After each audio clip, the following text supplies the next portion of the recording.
kalimat toksik itu kan biasanya muncul dari orang yang memang beracun. Jadi orang yang tidak suka nyumbang, ketika ada orang yang nyumbang, egonya tersakiti. Saya gak pernah nyumbang, terus ngelihat teman kita nyumbang 100 juta.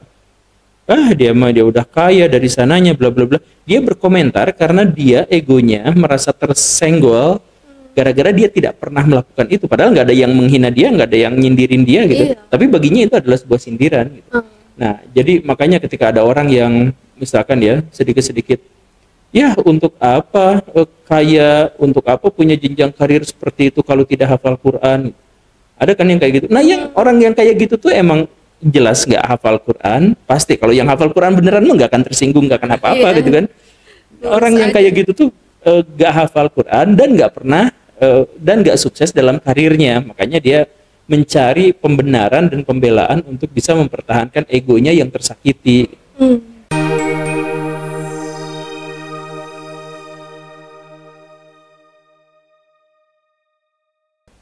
Halo teman-teman, saya Anissa. Di sini kita dari Langkah Nyata ingin memperkenalkan program pertama podcast kita, yaitu Speak Up by Langkah Nyata.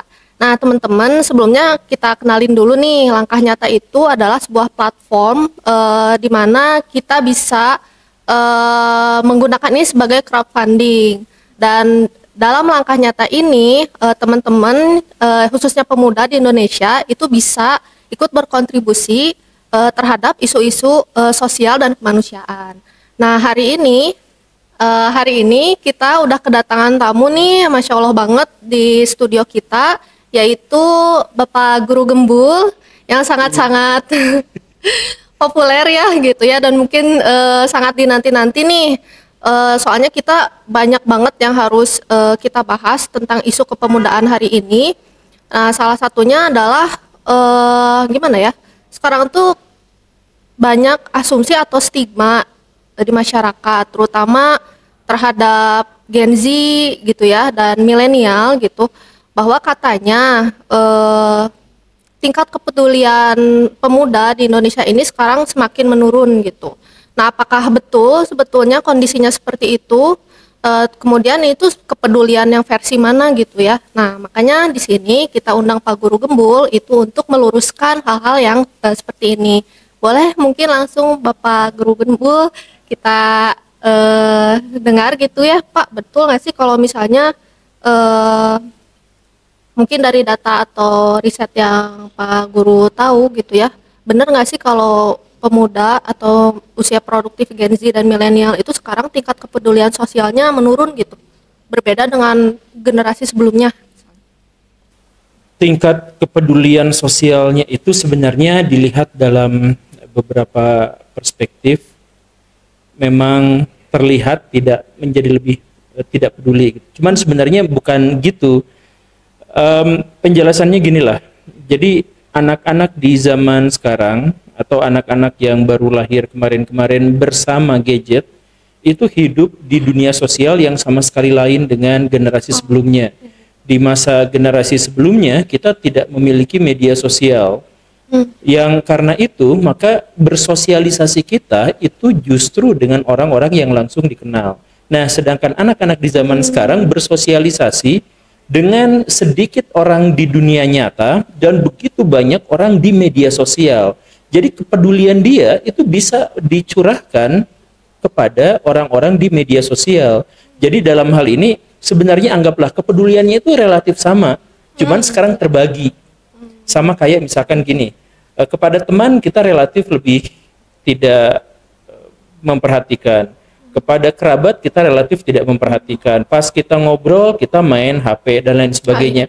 Tapi di sisi lain, bagian ada orang yang dizalimi, misalkan penjual es teh, itu bisa sampai ratusan juta rupiah keluar.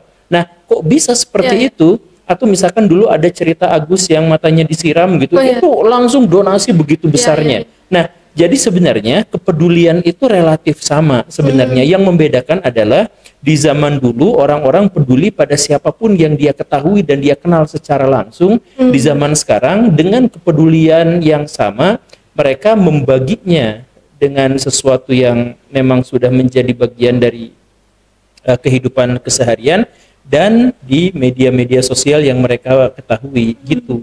Berarti ada kaitan maksudnya tuh dengan cara interaksi sosialnya gitu ya. Iya, ini urusannya adalah langsung. memang urusan interaksi sosial yang sangat berbeda dengan orang-orang di zaman sebelumnya. Ini juga sama persis dengan pengetahuan, bahwa banyak sekali orang-orang sekarang yang komplain, kok anak-anak zaman sekarang pengetahuannya kurang gitu kan. Nah, sebenarnya bukan pengetahuannya kurang, pengetahuan mereka bahkan lebih banyak, tetapi pengetahuan mereka lebih banyak diarahkan pada apa yang secara pribadi mereka pilih. Jadi kalau misalkan angkatan kita itu mendapatkan pengetahuan yang dipaksakan oleh negara. Misalkan harus tahu nama-nama provinsi, harus tahu nama-nama menteri.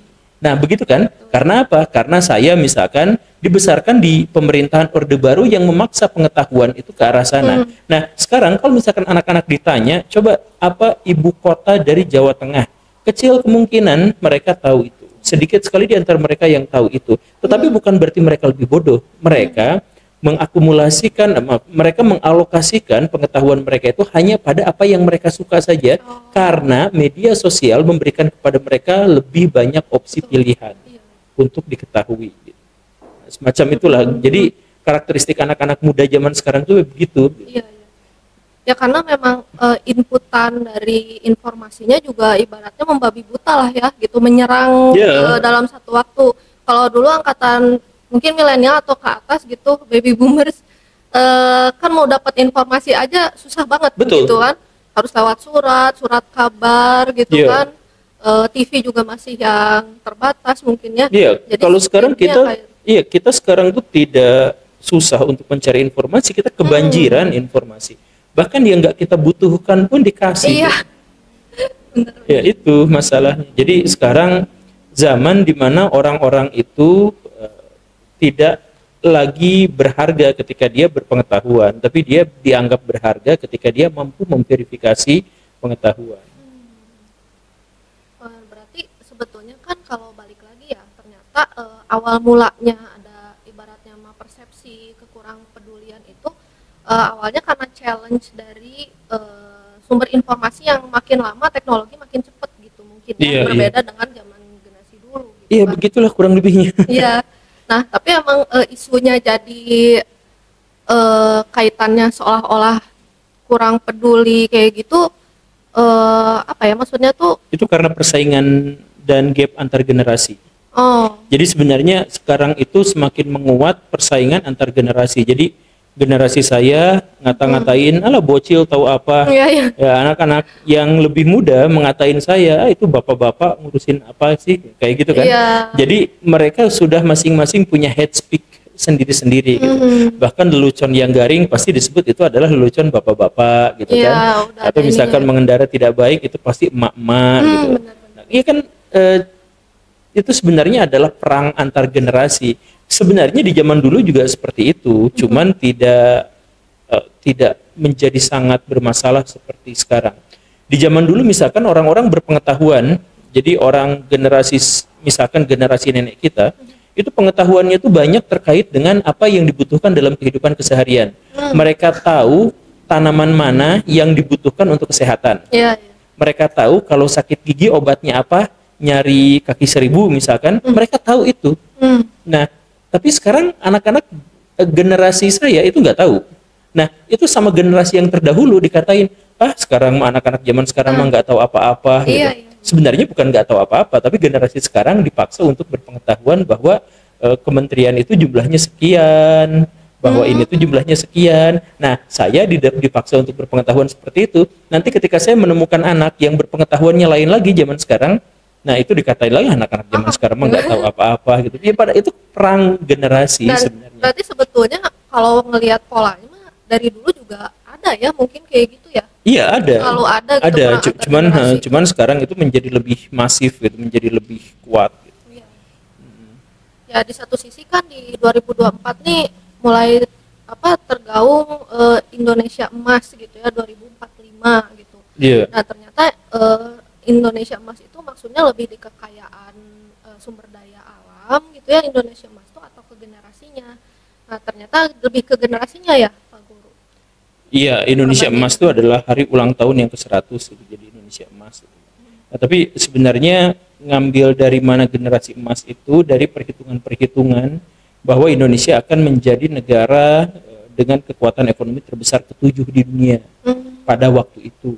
Tapi kekuatan ekonomi terbesar ketujuh itu maksudnya ya berdasarkan sirkulasi uang yang beredar dan itu dihitung dari jumlah besar penduduk Indonesia.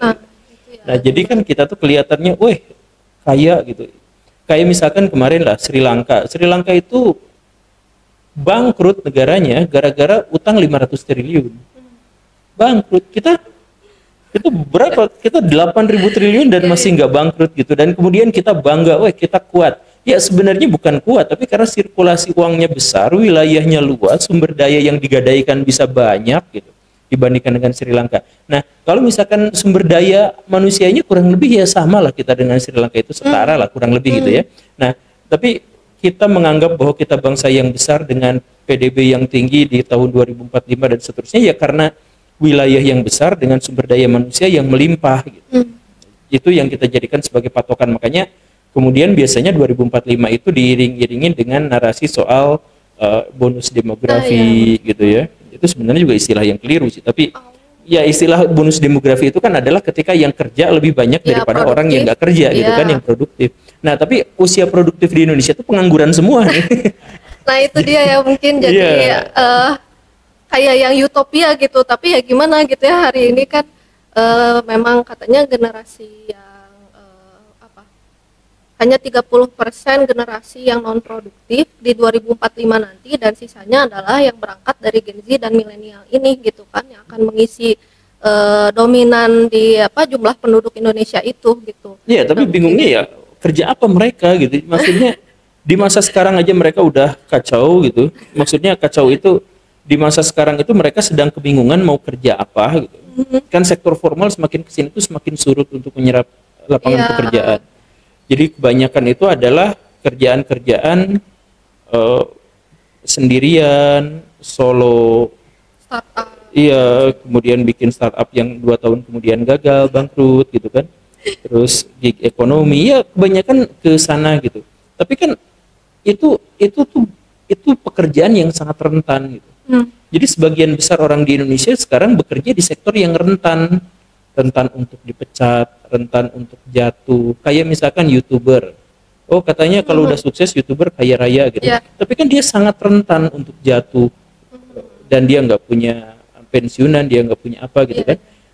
Nggak punya apa-apa. Nah, banyak kan orang-orang di zaman sekarang itu yang kerjanya di dunia yang seperti itu gitu. Karena sedikitnya lapangan pekerjaan sektor formal yang tersedia. Jadi nanti Indonesia emas 2045 karena kebanyakan usia produktif. Ya, kalau usia produktif saja tuh tidak produktif. Usia produktif yang bekerja, nah itu produktif.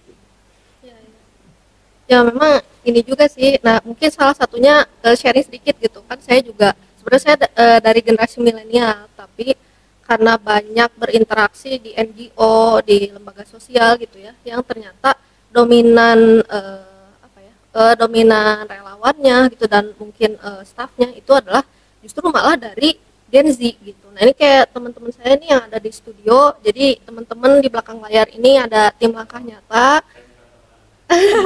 Ini ada Kang Gani, Kang Bang Dika sama Kang Bahrul gitu ya, dan mereka tuh dari generasi tahun kelahiran tahun berapa? Ya, sebentar, ini namanya Gani, itu namanya?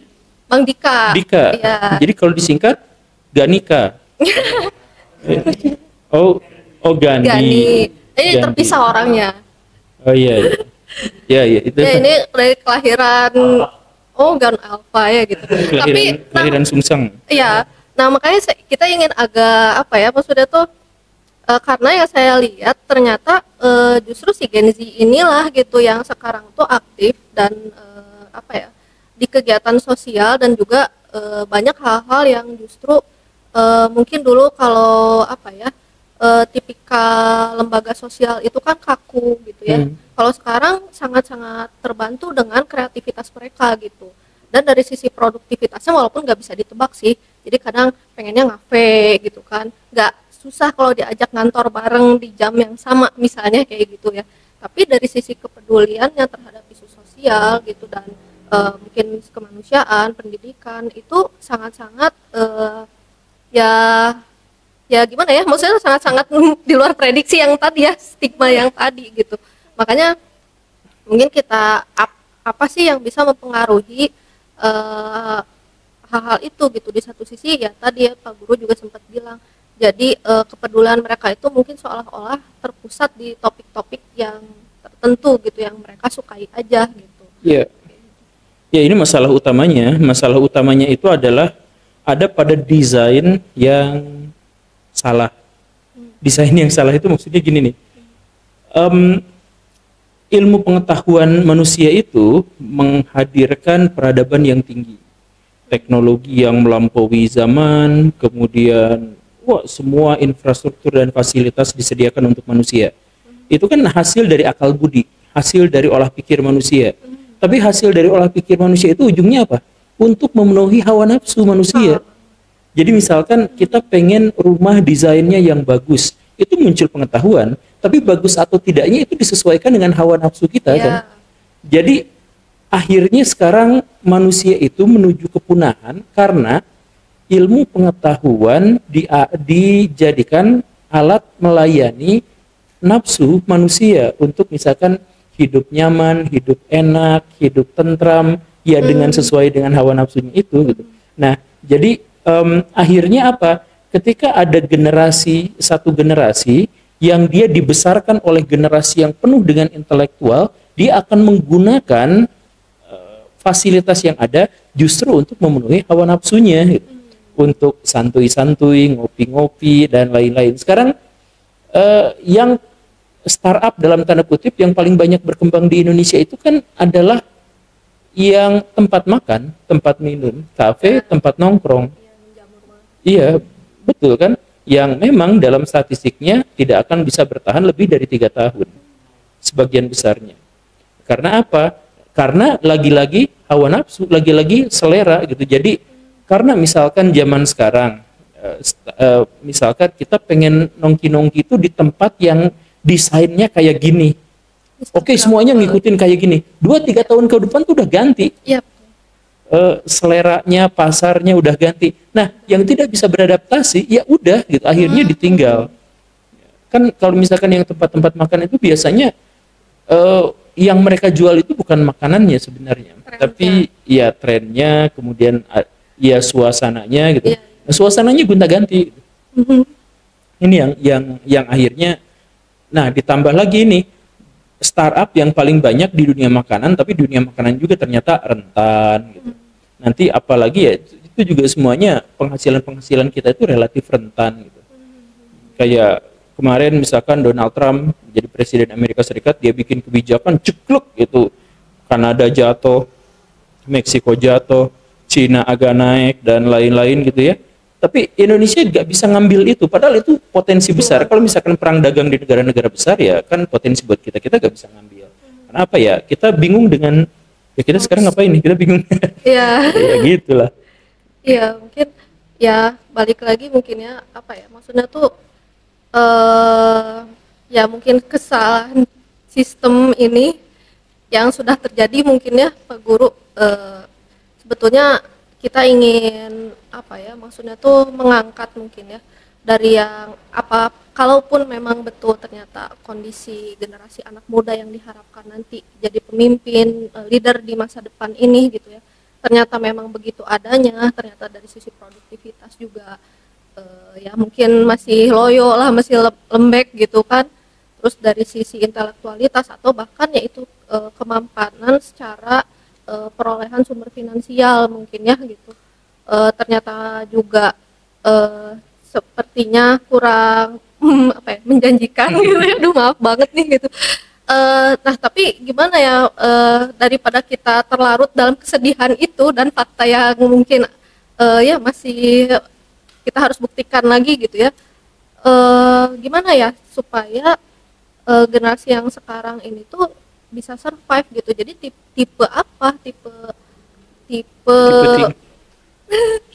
tipe usaha apa mungkin ya yang bisa membuat kita tetap satu di sisi lain sukses secara dunia, mungkin dari sisi kesenangannya, tapi juga berorientasi pada kepedulian sosial gitu. Sebenarnya apa ya? Kalau misalkan kita mau sukses, itu kerjaan apa yang yang dimana kita bisa survive di situ? Sebenarnya bukan fokus ke kerjaan apanya, tapi fokus ke diri kitanya bisa apa? Bisakah kita beradaptasi ketika misalkan nanti satu pekerjaan yang kita dalami itu jatuh? Itu kan sebenarnya kemarin tuh ada buku namanya siapa ya? Bukan kemarin lalu lah, Nick Bostrom gitu. Dia itu bilang bahwa peradaban modern itu emang sejatinya rentan. Jadi sejatinya tuh gampang digulingkan, sejatinya tuh gampang rusak gitu. Kayak misalkan gini lah, peradaban kita tuh maju. Coba listrik setahun mati, Iya. udah habis itu mah. Karena semuanya berbasis pada listrik gitu. Semua teknologi yang kita punya itu berbasis pada listrik. Gitu. Atau misalkan ada satu kejadian badai matahari lah katakanlah gitu ya.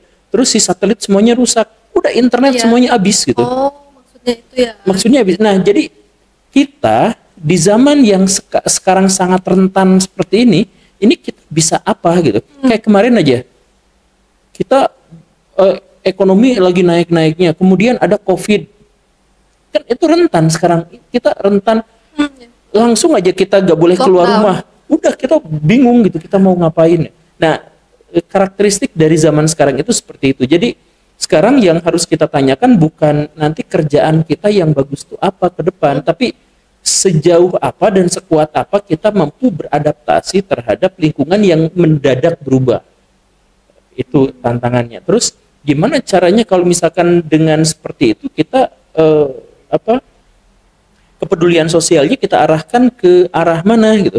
Kepedulian sosial kita itu ada, gitu. Selalu ada seperti yang tadi dijelaskan bahwa kita itu kepedulian sosialnya selalu ada. Yang membedakannya adalah bahwa sekarang kita kepedulian sosialnya itu diarahkan ke handphone. Bahkan kebencian sosialnya juga diarahkan ke handphone. Kepedulian sosial itu dalam artian positif dan negatif mungkin ya. Iya. Saking pedulinya, terlalu care. Iya kan orang-orang Indonesia itu, nah ternyata Indonesia tuh punya penyakit itu kan. Indonesia tuh kalau ramah, kalau care, kalau baik itu keterlaluan. Iya, saking dermawan akhirnya sekali. jadi ngerusak gitu. Terlalu ikut intervensi ya jatuhnya. Berlebihannya sampai relatif ngerusak gitu. Jadi sampai misalkan ya, saya tuh pernah satu kali datang dari Jakarta pas bulan puasa, lapar, pas buka akhirnya nongkrong di satu tempat bakso. Saya pada waktu itu langsung minta teh tawar 3 gelas karena buka puasa kan. 3 gelas. Jadi pas makan baksonya dikasih, teh tawarnya enggak. Oh, kenapa ini teh tawarnya enggak? Ya udah dimakan sambil ditungguin sampai habis. Kok teh tawarnya enggak? Pas ditanya, teh tawarnya di mana? Oh, ini nih baru datang. Ternyata apa? Saking baiknya dia, teh tawarnya tuh airnya direbus dulu. Oh, Jadi akhirnya gak bisa diminum. panas. Panas banget. Ini saking baiknya kok gini banget gitu. Itu sering saya jumpai. Atau misalkan saya mau ditraktir, ayo ditraktir ke mana, ke tempat makan enak banget, ayo sama saya ditraktir. Dekat kok, dekat, jaraknya itu setengah jam perjalanan. Udah lapar di jalan, udah ini, tapi kemana ini tuh gak sampai-sampai gitu. Hanya ingin menunjukkan, nah di sini makanannya enak. Iya enak, tapi kalau kelaparan di jalan kayak gini kan gak enak ya. Karakteristik orang Indonesia tuh sangat seperti itu gitu. Jadi ya itu kemarin termasuk ketika ada penjual es teh, kan langsung dikasih sampai tembus 1 miliar rupiah. Apa coba akibatnya? Tetangga-tetangga yang nggak kenal tiba-tiba datang minta jatah. Ada gula, ada semut. Iya, terus teman-temannya yang sebenarnya satu kelas di SD kelas 1 tiba-tiba menghubungi. Kan kasihan juga gitu, dia ditandain sama begal mungkin apa segala rupa kayak gitu. Dan yang luar biasanya apa? Yang luar biasanya adalah setelah itu padam lagi aja. Ya, Padam lagi kan itu artinya tidak memberi, itu kepedulian sosial, tapi kepedulian sosial yang tidak dimanage dengan baik. Coba kalau misalkan uang 1 miliar rupiah itu dijadikan semacam panti gitu, pemberdayaan gitu, atau misalkan bikin pelatihan gitu. atau bikin apa, itu kan sebenarnya lebih baik. Bisa nggak kita narik uang dari warga itu untuk pelatihan-pelatihan? Bisa, tapi karena tidak terlalu kasihan, ya kita misalkan gini ya, ayo teman-teman donasi, kita butuh untuk pelatihan guru-guru di seluruh Indonesia, gak ada yang ngasih. Orang kurang bombay kali, kurang air mata. Iya, kurang air bawang mata. Ya, mengandung bawang.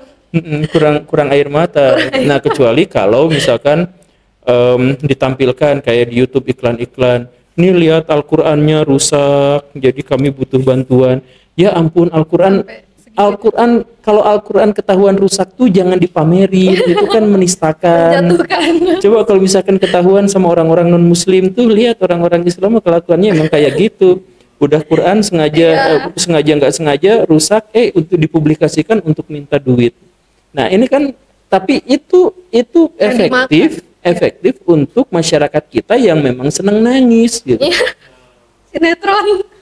Coba kita misalkan, ayo teman-teman, saya minta sekarang ya, saya minta sumbangannya, saya minta uangnya untuk apa? Ini kami lagi mau membangun pusat riset. Ya enggak ada yang nyumbang. Tapi kalau misalkan di belakang sampai pasang biola, anak yatim ini adalah penghafal Quran yang ayah dan ibunya tidak ada, ngik pakai biola dulu. Tolong sumbangkan segera. Nah itu banyak gitu. Itu klarinet. Iya. Ya, nah mungkin itu sih ya, kita ingin mengangkat itu juga gitu ya. Mungkin kalau ngelihat dari, kan kadang gitu ya, tipikal kita tuh kayak, kenapa sih Indonesia tuh SDM-nya rendah, nggak maju-maju, ketinggalan dari negara yang lain gitu. Nah tapi sedangkan di luar negeri itu kan mereka tidak, ya itu tadi bergotong royong dalam apa ya, membangun, baik itu berdonasi, tenaga, mencurahkan segala pikirannya tuh untuk hal yang tidak, maksudnya itu tidak menurunkan martabat bangsanya gitu, tapi untuk kelihatan nih kita tuh mau ada program apa, yuk kita majuin bareng-bareng gitu. Akhirnya kan tidak membutuhkan air mata juga, karena mungkin mindset atau pola pemikirannya juga udah support ke sana gitu ya. Sedangkan di kita tuh masih harus yang menggugah emosional aja, baru musiman keluar gitu ya mungkin. Iya gitu. Aduh, jadi ya bahkan manajemen emosi kita pun, ya kalau manajemen intelektual mungkin kita tuh gagal, ini manajemen intelektual gagal, manajemen emosi juga gagal. Jadi iya, jadi beraya, ayo kita jadikan ini tuh sebagai semacam pembelajaran. Jadi kalau misalkan kita mendapatkan kritik, oh iya ya kita emang kayak gitu. Ya udah kita perbaiki. Jadi kalau misalkan nanti mau nyumbang, mau apa, ya diserahkannya itu pada yang visinya itu jelas, bukan visinya itu karena emosi gitu. Saya tuh kan jadi kesel, jadi kadang-kadang di Bandung gitu kalau misalkan ada pengamen di perempatan apa, lagu-lagunya itu lagu sholawatan. Jadi sengaja. Sensitif banget ya, tapi emang fakta sih. Iya, betul. Udah mah sholawatan bawa bayi yang dibius gitu kan. Aduh gimana ini, tapi emang merekanya maunya gitu. Ya makanya itu PR kita nih, tim langkah nyata gitu ya, dan mungkin nanti rekan-rekan dari lingkaran kebaikan juga, sahabat-sahabat yang nanti ikut berkontribusi gitu. Nah inilah langkah nyata gitu.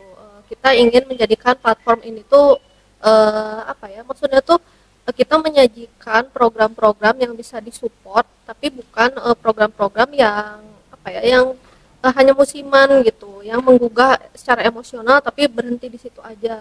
Nah makanya kita ajak nih sebanyak-banyaknya teman-teman untuk maksudnya tuh setidaknya mau melihat dulu mungkin ya platform kita gitu, dan mungkin nanti follow juga Instagram kita gitu, supaya kita sama-sama nih tingkat menaikkan literasi juga mungkin ya Pak Guru, dari sisi literasi dan juga cara berpikirnya juga gitu. Nah makanya ini salah satu ikhtiar kita lewat podcast ini gitu.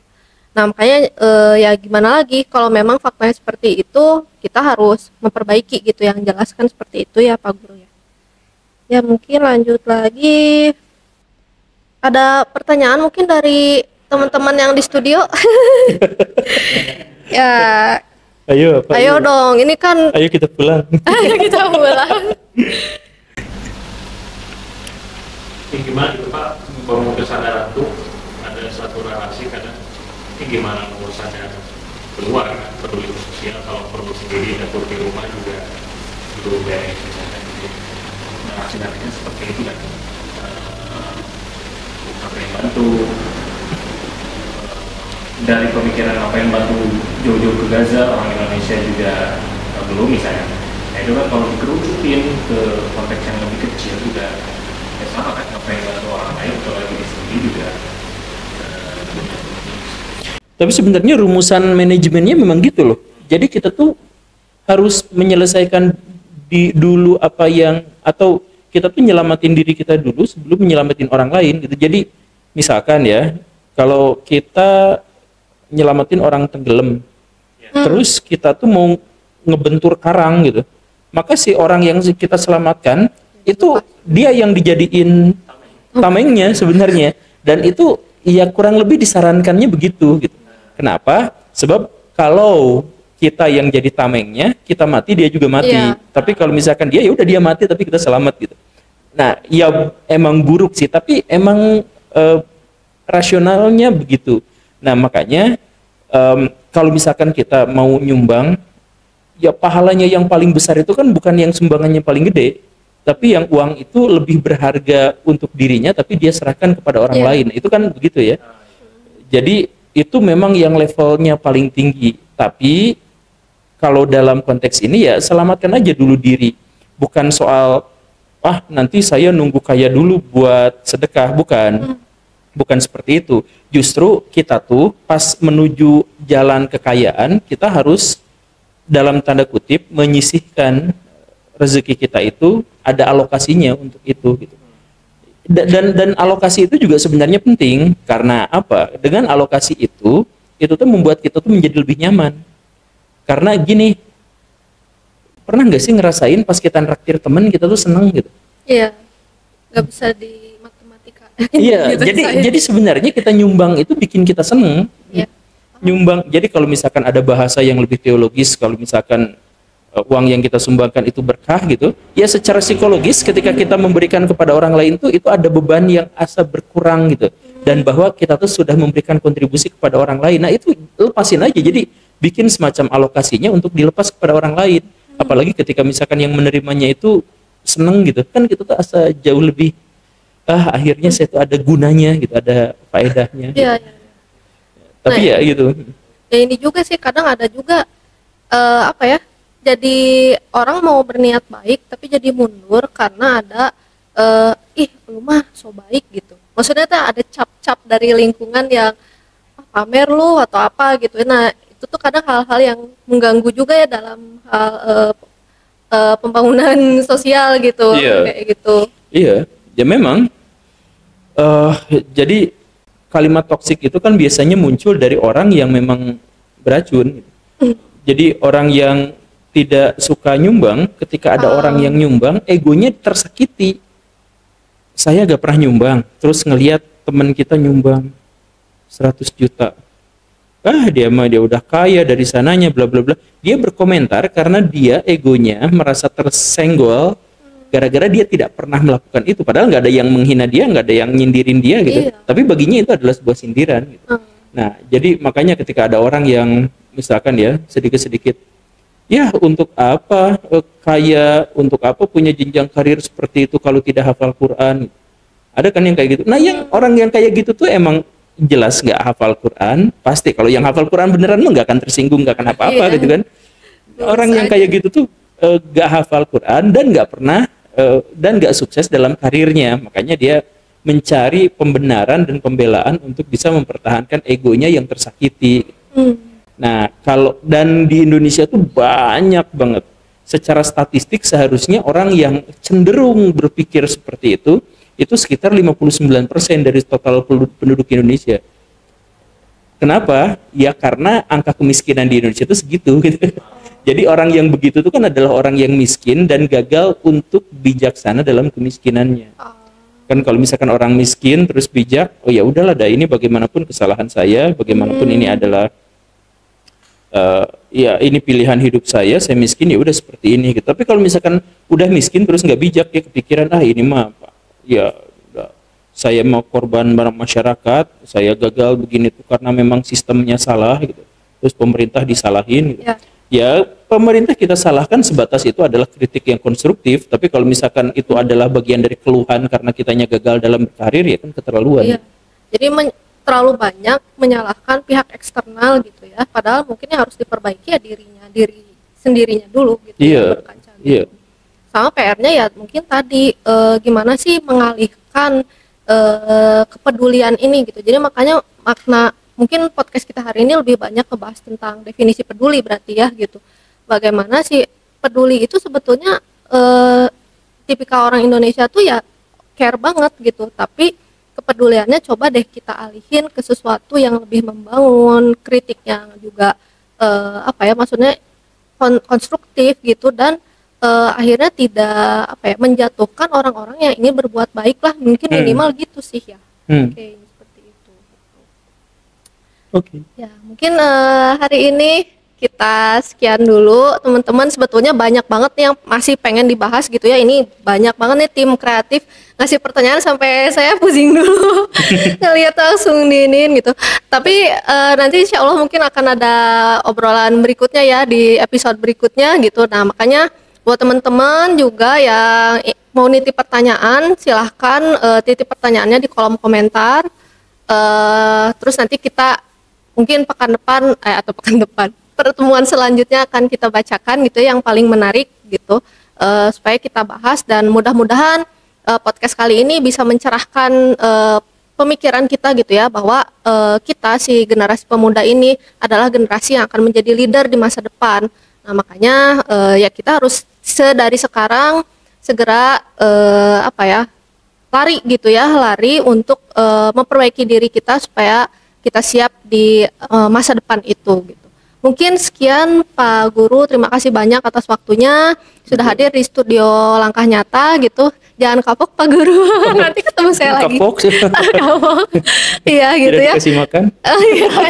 Siap nanti. Ya gitu teman-teman, nanti sampai ketemu lagi. Dah.